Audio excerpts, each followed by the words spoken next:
2018 पासून होमिओपॅथिक करायची. दर 15 दिवसाला 1000 रुपये घालायची, तरी मला काही फरक पडला नाही. तर एके दिवशी माझ्या बहिणीकडे आली. त्यांनी सांगितलं की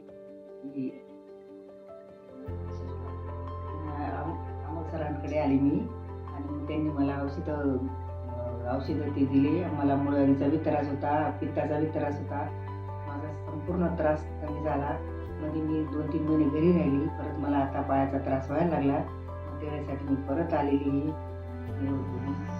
आणि कधीपासून तुम्हाला त्रास होता साधारण? हा तो म्हणजे 8-9 वर्षापासून त्रास. 8-9 वर्षापासून. अच्छा. आणि तुम्ही कुठे कुठे जाऊन आलात? होमिओपॅथी जसं तुम्ही बोलले. होमिओपॅथिक केलं, तुम्हाला ॲलोपॅथिक केलं, आपलं द्वारका आहे ना आपलं, भरपूर दवाखाने तुमचं होऊन. भरपूर दवाखाने झाले माझे. म्हणजे आयुर्वेदाच्या आधी घेतलेलं होतं. डॉक्टर कोटकर झाला, राहुल भाविस्कर झाला, सदानंद नाईक झाला, एवढे डॉक्टर झाले माझे, तरी मला फरक पडलेला नाही.